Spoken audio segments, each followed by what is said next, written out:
It's Open Voice for the People. I'm Thomas Kamulato. The 28th World Economic Forum, which has been held from 4th to 6th September 2019 in Cape Town in South Africa, has been concluded. President Sahlawerk stated on the closing session of the forum that the next is to be held in Finifine in September next year. The 28th World Economic Forum held in Cape Town was fruitful in discussing press issues of Africa and beyond. The president stated, President Sahlawerk stated that let's make a continent free from gender-based violence, xenophobia, exclusion, and all evils that hamper our continent. There is no place for such action. On Africa we went, she added, according to the source from the Office of the President.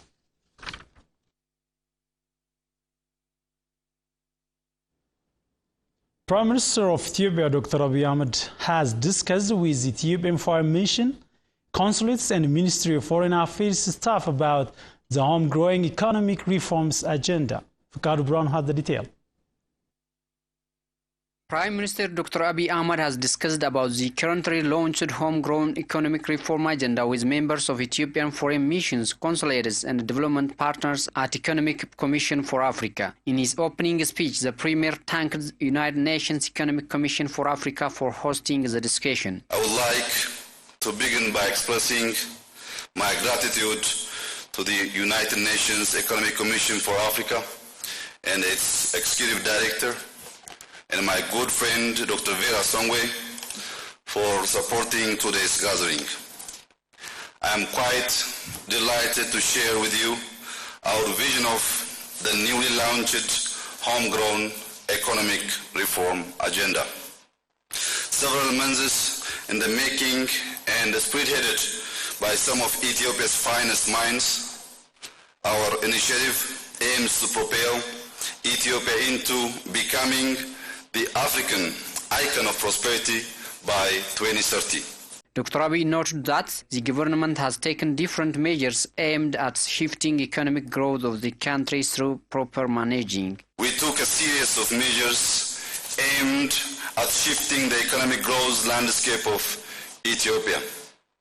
We managed to find a short-term remedy to the inherited macroeconomic and fiscal imbalances. This helped to temporarily stabilize our economy, while my administration diligently worked to develop sustainable measures. Acknowledging that the next chapter of Ethiopia's growth and development requires a more active private sector, we opened up key economic activities to private investments. I have also been personally leading a national high-level committee formed to drive reforms in investment laws and business climate. He underscored that homegrown economic reform agenda is designed to enable the country meet middle-income nation and to ensure sustainable economic development. The homegrown economic reform agenda is close to my heart, and I believe it is our bridge to prosperity, enabling us to become a middle-income nation and ensure sustainable development.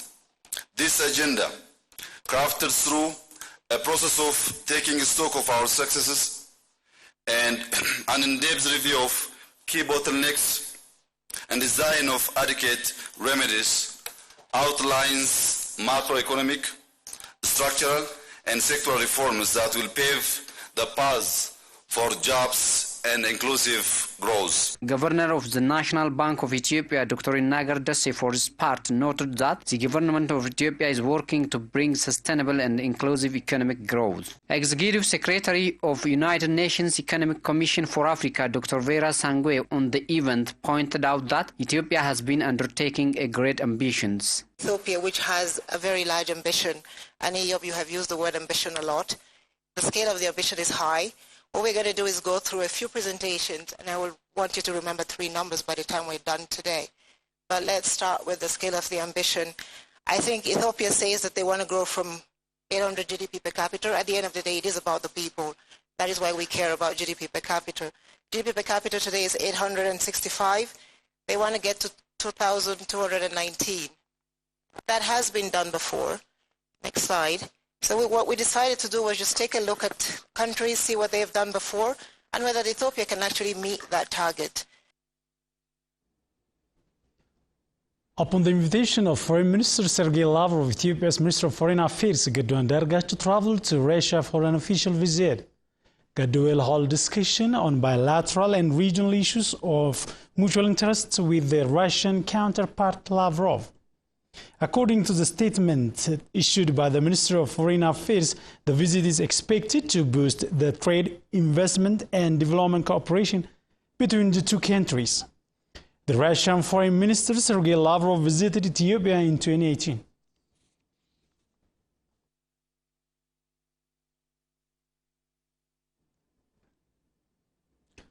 Scholars and Bagadas accentuated that Gada system is an optimum alternative to sustain democracy and peace in the country. Mukhtar Raji has more on that.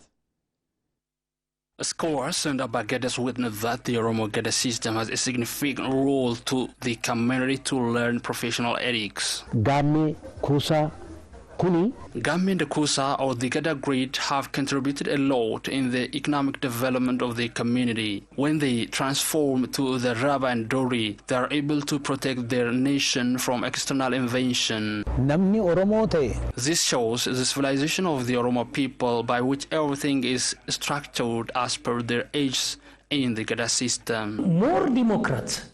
In a very democratic way, the generation or members of the community shall take part in the affairs that concern them. According to the scholars and Abagedas, the ruling age of the governing body is limited to the specific years according to the Gada system. In this mindset, the outgoing party and the incumbent one shall give power to each other in a very democratic way. Party ni Oromo bulchu shan. It is 5 parties that govern the Oromo people. Each 5 parties govern the people only for 8 years at all. No one shall proceed with that. Ati yes and yet. You are a member of the Gada members without consideration of status, but someone could be elected as a Bagada based on his intellectuality. According to the Gada system, a serious respect and protection is provided to the women and children. According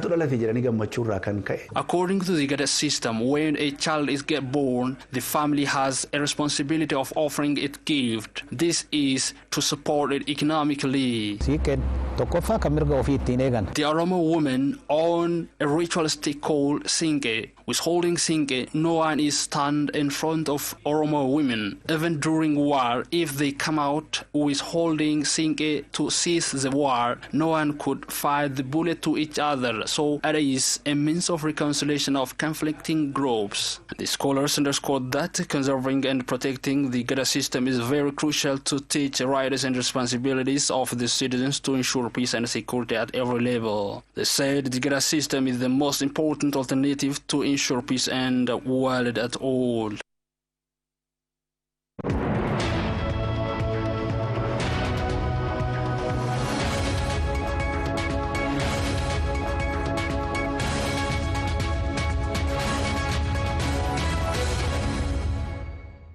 Welcome back. You're watching Oben with Vita Maskamula. Now news from Eritrea. The Eritrean government has taken possession of St. Francis School and Masawa and St. Joseph in Karen from Catholic Church this September.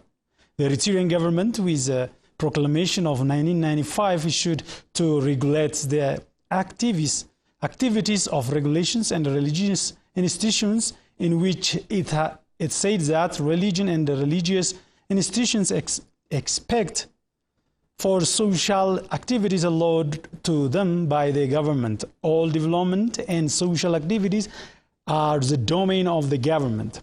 The proclamation also allows if religion and religious institutions want to finance and social activities, they will be able to do that, but they will not in any way able to make them in their own. The St. Francis School was inaugurated nearly 10 years ago, and St. Joseph School started giving service since 1949.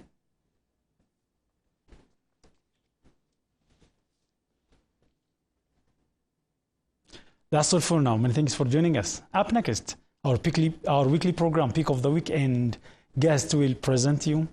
Njay Twin.